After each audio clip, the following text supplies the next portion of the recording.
Yeah, I thought we battled. It's a tough field, bordering on a pasture a little bit, tough to play on. Narrow, 70 yards, really tight spaces. They're aggressive pressing team once you play forward. So it was a tough game because it wasn't really conducive to playing fast for our guys. So it was a tough game, and I thought we battled. Thought we should have had a handball call in the first half, but what do I know? I don't know what handball is anymore, and possibly a goal in the second half on a 4-minute clear and obvious offside. And last time I checked, 4 minutes to figure something out isn't clear and obvious. So it's frustrating, but for the guys' work, they battled. Again, tough conditions. As I said to them, I wish we would have played forward a little bit more and played quickly forward, so we could try to spend a little bit more time in the attacking half of the field, but. We didn't. We were trying to secure the ball and play, and the conditions didn't make for a great day for something like that. And it's tough to play in the opposition's half when they're just smashing long balls into your half of the field and you're having to deal with it. No matter what, they're gonna put the ball back in your half of the field, and it's not necessarily through passing. It's just launching balls up to the forward. So it became a challenge. But this group showed resiliency, and it showed on the road on a tough day the ability to put 2 balls in the back of the net, and even though we didn't get them, but also just to see the game out. I thought we defended set pieces really well today. They're a big team, and I thought we handled a lot of things really well on the defensive set piece side. And so I was proud of the guys today. Again, it's a good point on the road. Thanks, Coach. Safe travels home. Thank you. Next, we'll go to Scott French. Hi, Greg. First 20 minutes or so, you guys were struggling to get out of your defensive end, and we saw it got a little bit better in the first half, but then you made the changes at halftime and really changed things. What did you not see in that early going that you would have liked to have seen? And can you talk a little bit about how those adjustments kind of changed the game a little bit for you? Yeah, I just thought the clarity of the shape that we wanted to find in starting attacks just wasn't happening. We weren't opening up the spaces and filling the spaces that we wanted to get into, and it became stagnant and easy to mark us. Our front guys were too high, and so the distance, was too easy for them to mark the guys up top, so we weren't able to play sometimes beyond our midfield and then set back to our midfield. I just didn't feel like we were in the right shape to create some uncertainty for them and then be able to play through them. So based on what we were trying to do, I figured I would rotate us in a different way so that we could find that shape that we were looking for a little bit quicker, and try to get our wingers who were too high in the first half a little bit deeper into the midfield, get our fullbacks getting a little bit higher at times because they had the support, or at least get Raw a little bit higher at times because they had the support of Kelvin sitting a little bit deeper. So I don't want to get into too many details. Somebody who's watching and scouting us can figure out what we were trying to do if they want, but it was an adjustment to try to find a better shape to be able to, again, get into some spots where they didn't have such a clear ability to mark us, so that we could start to move the ball and penetrate them better. And I thought we did that in the early second half to the tune of putting 2 in the back of the net, just not timed evidently as we wanted them to be, but it was a good shift for us for a good stretch of that second half. And but then again, the game starts, once teams start to adapt and they're playing really direct, it sometimes can be difficult to maintain that momentum. You went to something akin to a 4-4-2 in the second half. In what ways did that make it easier to break that down?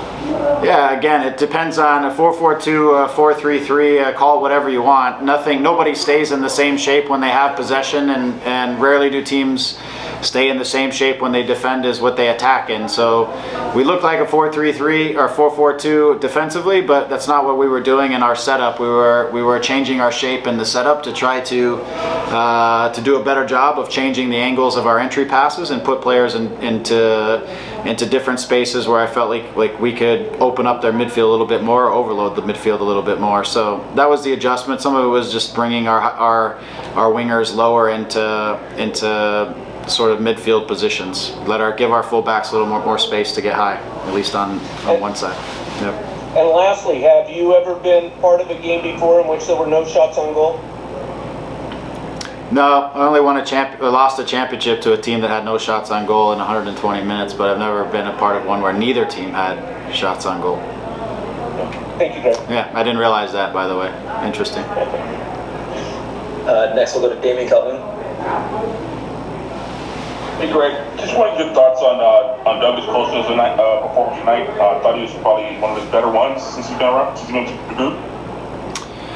Yeah, I think, again, I think it's just getting accustomed to the league, and all of these games are different, probably more so than, I don't know, any league in the world, just based off the travel, the conditions, the way every team plays so differently sometimes. But for today, I thought the first half we had a hard time finding him with consistency where we want to find him. The second half, I thought we put him in some positions to face forward and make a difference.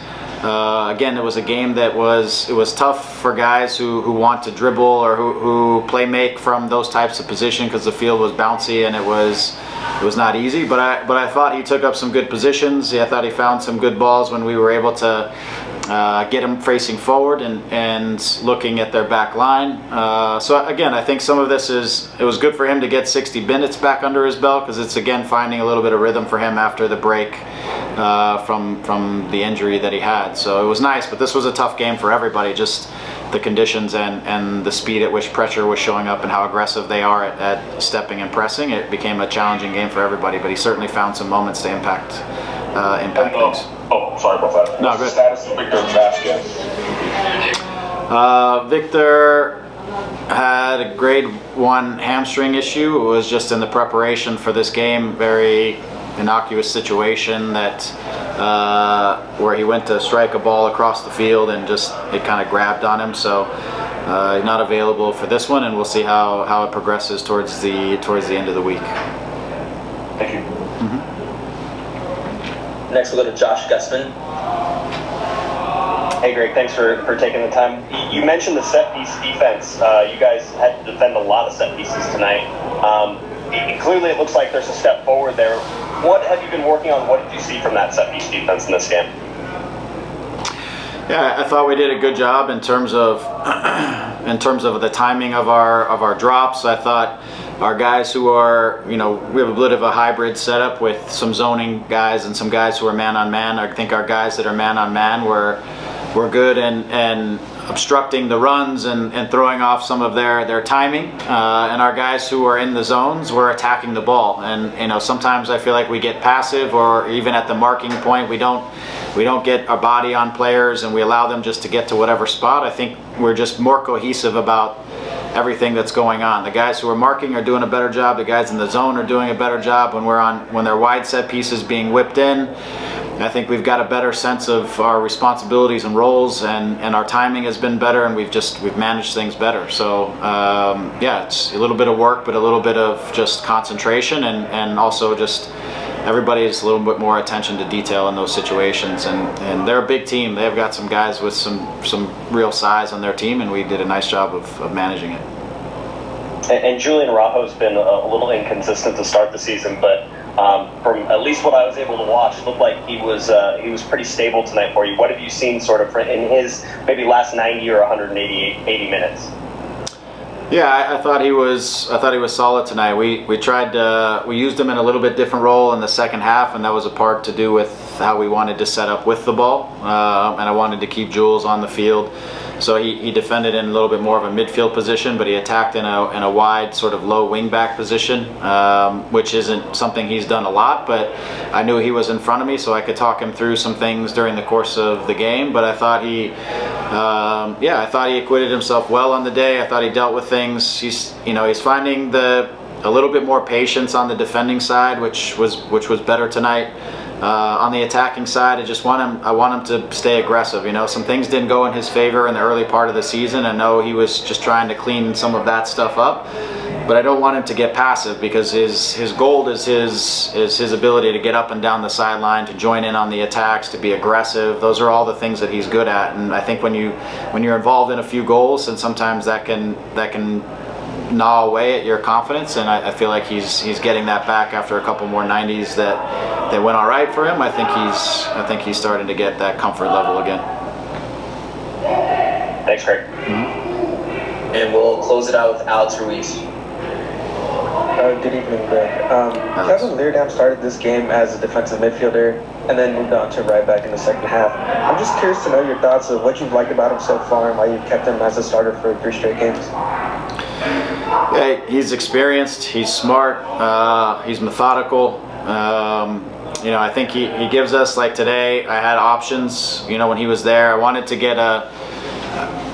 get kind of a working midfield in. I knew the game was going to be challenging just because of the way they play, and this field is never easy to play on. And so I wanted just to get a hard-working midfield in that could defend, that could recover balls, that was ideally could move the game quick. We were trying to use our wingers like Douglas and later Ephra to be more of our playmakers from the outside, because again, it's a 70-yard wide field. There's not a lot of space in the middle of the field, and so we just wanted to put a working group in the middle. So I used Kelvin again as the pivot. The issue I felt we were having in the first half is we just weren't getting, like I said to you before, weren't getting to the shape we wanted to, so we weren't really able to connect the way I wanted to. So sliding Kelvin back, it gave us, like I said earlier, a different rotation and a different look, and I could use him sitting a little bit and Jules running up and down the sideline a little bit more, and moved Douglas inside and tried to find him in between the lines a little bit more. So again, Kelvin he's an intelligent player. He's smart and he brings calm to our group.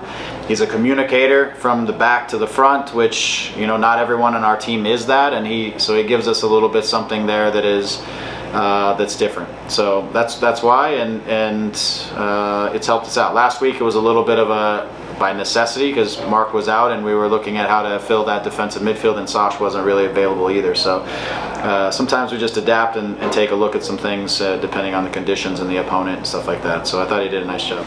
Hi, Mark. Thank you so much. First of all, congratulations on leaving with a point. It seems like you guys had 2 different approaches from half to half. Could you just kind of break down what the discussion was at halftime and what the approach and how it changed was in the second half?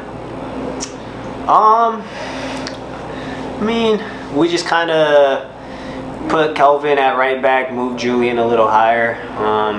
We obviously kept me inside and brought down Ryan to help out, and just have a cleaner rotation in there. Really try to win the midfield because they were lumping a lot of balls forward, and it was a long day of just trying to react and win second balls off of their forwards, and Derek and Sega did a great job back there, and me and Ryan just had to really react, and it's kind of how it is. We just had to. It was a day. If you won the midfield, you'd control the game or have most of the ball. So me and Ryan were just covering as much ground as we can. Given I don't know how many times they hit a long ball. So yeah. And when you don't have any shots on goal, I guess where's there progress to be made in how this team can work on building up through the midfield? I would say given the conditions of today, the field wasn't great. It was very bumpy. I feel like including myself, a lot of guys were really the ball was bouncing everywhere, so we were really just trying to control the ball, not really try to give the ball away. Conditions were tough to play and keep the ball on the ground just because it was bouncing all over the place. So it was a tough day, tough conditions overall. We didn't have many shots on target or many chances, but we did have that one chance that was called offside, which was great build up play from the back through the midfield across the field and then straight down the middle, right? But unfortunately it was called offsides. So that shows that we can play, just given the conditions. It was pretty tough to play on the ground today. Wonderful. Thank you so much, and safe travels home. Thank you, appreciate it. Next we'll go to Scott French. Hey, Mark. Early on, Chicago's press kind of kept you guys pinned in a little bit. What was so difficult about what they were doing, and what was it that you guys weren't doing? I think we weren't moving for one another quick enough. They were changing their tempo and pressing us, and I think we weren't moving, creating space for one another as quick as we should. You know, it was kind of late, so you know, every time we received the ball in the midfield, we already had a man on our back, or you know, if we received the ball in the midfield, we didn't have an option to play to. So I mean, you know, second half we picked it up, but yeah, they definitely came out, you know, full on forward at the beginning of the game, just throwing everyone forward. And have you ever taken part in a game where there were no shots on goal by either team? Yeah, I mean, it's one of those days where it's not going to be pretty football. I mean, they're home, but then again, they throw everyone behind the ball to not give up a goal. So I mean, it's the way they want to play. But you know, given the circumstances, I feel like we did an okay job. We obviously can do better, but you know, we're happy to take away the point, and move on. You know, move on forward and you know, continue building, because it was not an easy game by no means. We did a good job. I thought everyone on the pitch, we defended as a team really well. We defended set pieces really well. They're a big team, and I thought we won our headers. And it's a difficult place to play. It was freezing cold. It was very windy. The pitch wasn't great. So yeah, very happy we got the clean sheet. And from your perspective, could you just describe that save you saw Jonathan make in the 63rd minute? Oh, it was brilliant. Pretty much, it's good to trust the keeper.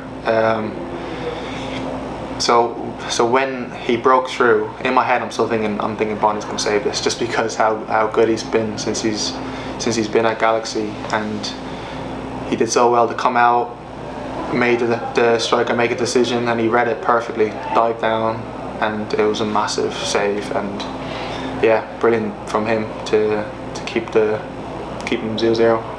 Wonderful. Thank you so much, Derek. Safe travels home. Thank you. Next we'll go to Scott French. Hey, Derek. First 20 minutes or so, you guys seem to be pinned into your defensive third, really struggling to try to beat their high press. What was most difficult about it? What should you guys have done to have defeated it? And what did you feel making it to where you guys could deal with that? I just felt that we needed to be more patient and let them run more. So when we were passing out in the back, we kind of forced a couple, and I thought if we made 3 or 4 more passes, that's when the strikers get fed up and they kind of stop running as much. And there was a few times in the first half we needed to do that just to tire them out, and then we can get across the lines. But when you come to a place like here, the pitch wasn't great at all. I thought we done really well to weather their storm. They went on top a couple of times, and I thought we defended really well and kept them quiet. And have you ever been part of a game where neither team had a shot on goal? No, I don't think so. I didn't even know. I didn't know that there was not that stat was there. But nah, that must have been a boring game then to watch. Yeah, it's a rare thing. Derek, thank you. No worries. Next we'll go to Damien. Hey Derek, hey, this your first time Chicago? Yeah, first time. Yeah, the weather sort of hits you there. You've been paired with Nick for a couple games, and now Sega the last, maybe 2 or 3. Does your role change at all when it's either Nick or Sega, or how do you sort of approach the game when, depending on who's on your other side there? No, I approach every game the exact same. They're both 2 good players, so I don't change my game at all.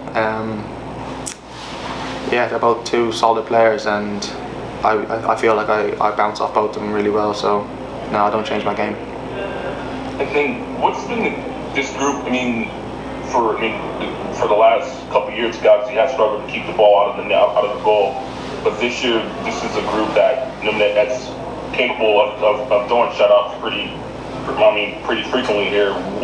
Is there a big difference from last year to this year? Yes, there is. I think from day one, the gaffer really came in and said, look, if you're not going to defend, you're not going to be in the team. And he laid down that foundation. I really felt like it was a massive incentive to everyone, because defending, it's not just the back line, it's the whole team. You can't defend with just 4 or 5 players. You need a minimum 9 players in front of you to defend. Sometimes you can get away with your striker not defending as much, and I felt like this year we've been a lot more connected, front to back, good spacing, people working hard to get across the pitch quickly. The 2 centre midfielders do a great job, Mark and Ryan. Yeah, it's been a lot better, and hopefully it can continue. Thank you. Thank you. And we'll close it out with Alex.